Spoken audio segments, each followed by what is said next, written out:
biology and human understanding. Let this be the moment when America chooses courage over fear, transparency over secrecy, and progress over stagnation. Let's show the world that our nation leads not only through strength, but through fearless pursuit of the truth. Thank you. Thank you, Mr. Nusatelli.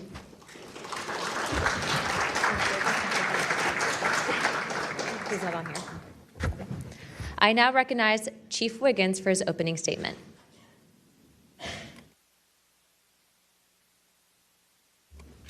Please press your button. Thank you. Good morning, Chairwoman Luna, Ranking Member Crockett, and members of the task force and the committee. Thank you for the opportunity to testify today. My name is Alexandra Wiggins. I'm an active duty U.S. Navy Operations Specialist, Senior Chief Petty Officer, father of 3, and dedicated American testifying today in my personal capacity. The views I share are my own, and I do not represent the official positions of the Department of the Navy or any subordinate organization. On the evening of February 15th, 2023, at approximately 19:15 PST, in the Whiskey 291 warning area off the coast of Southern California, I was serving on board USS Jackson. During that period, I moved between the Interior Communications Center, ICC-1, and the bridge wing, correlating the sensor picture with visual observations, part of my routine responsibilities for surface and air picture management. What I observed and what our crew recorded was not consistent with conventional aircraft or drones as they appear on our system. A self-luminous tic-tac-shaped object emerged from the ocean before linking up with 3 other similar objects. The 4 then disappeared simultaneously with a high synchronized, near instantaneous acceleration. I observed no sonic boom and no conventional propulsion signatures, no exhaust plume, no control surface articulation on the Sapphire image system. Shortly after the synchronized departure, radar tracks dropped. These observations were multi-sensor and recorded inside of ICC-1 with time location overlay visible in our source frames that have been made public by journalists. From my experience operating in this region over many years and consistent with our public characterized encounters, unidentified objects reoccur in United States operation areas off Southern California. That fact alone does not tell us what they are, but it does argue the systematic stigma-free reporting and for the preservation of sensor data so analysts can evaluate safe and intelligence implications with rigor. I want to underscore 3 points for the task force and the committee. Aviation and maritime safety. When crews and watchstanders observe objects that maneuver or accelerate in ways that does not match known profiles and do so near our ships and aircraft, that is first and foremost a safety issue. Standardized checklists and training should ensure we capture the best possible sensor data in real time, including IR settings, slant range estimates, and bearing and range altitude snapshots, and immediate chain of custody for any recordings.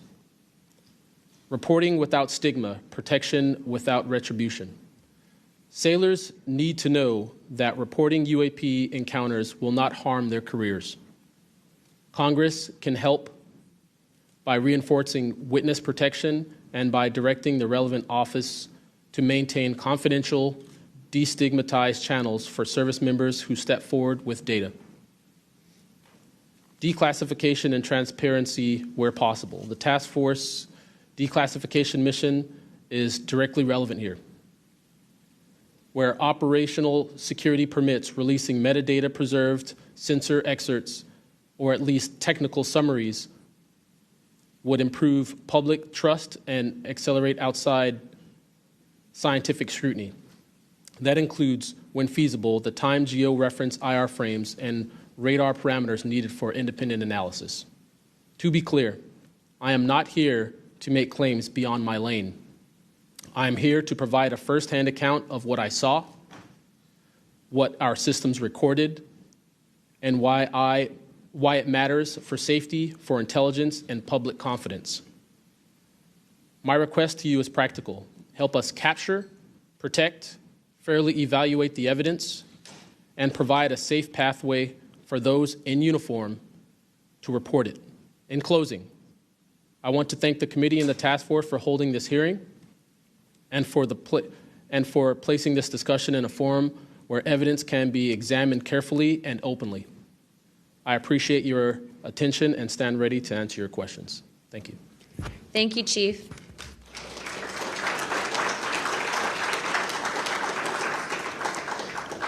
I now recognize Mr. Knapp for his opening statement. Good morning, Chairwoman Luna, Ranking Member, Ms. Crockett, and members of the task force. And Dina Titus, I just knew we were going to get you involved in this topic at one point. Great to see you here. I'm George Knapp, Chief Investigative Reporter at KLAS TV in Las Vegas. I began my pursuit of this weird mystery way back in 1987, and for 38 years, I've always approached this as a news story. It's not a matter of faith or belief. To me, it's a story, and it's an important one.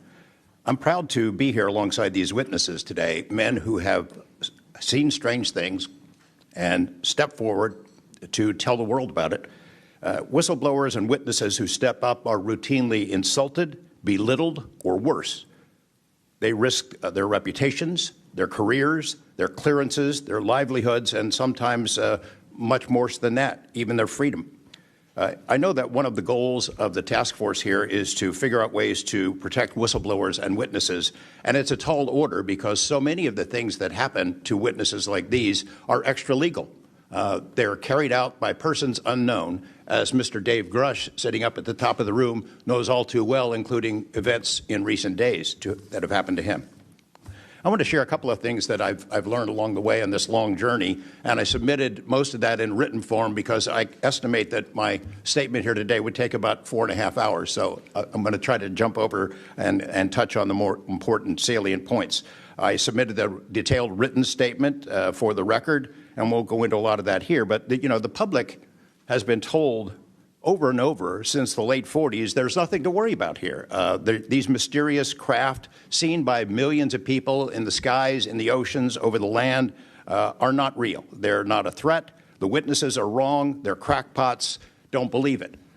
That changed for me. What got me hooked is the paper trail.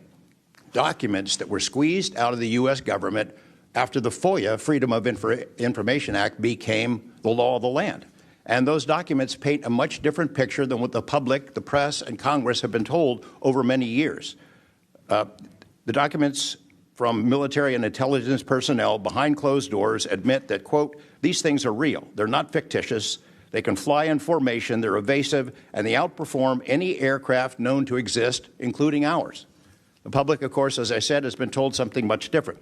Back in 1989, I reported about a guy named Bob Lazar, who claimed that he worked at a facility dubbed S4 out in the Nevada desert, very near to Area 51. He said he was part of a reverse engineering program.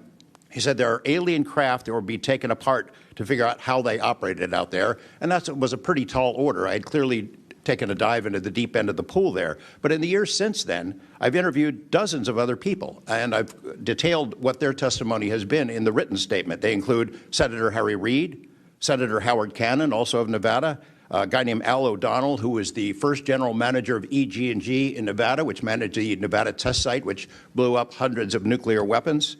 There's a guy named Dr. James Lakatsky, who was a career scientist with the Defense Intelligence Agency, who was the guy who initiated a program called OSAP, Advanced Aerospace Weapons Systems Application Program, which is, as far as we know, the largest acknowledged UFO program ever funded by the U.S. government, which put together an amazing pile of information that members of this committee and the world, most of which have never seen. The DIA still hasn't released 95% of what was prepared by that program at a cost of millions and millions of dollars.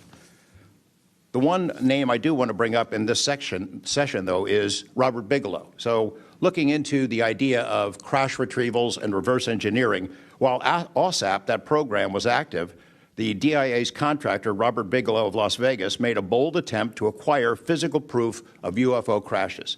It's been widely reported and suspected that Lockheed Martin is one of the contractors, the defense contractors, that has held this stuff, stored it away in secrecy, and tried to figure out how it works. I have confirmed on the record that Robert Bigelow and a trusted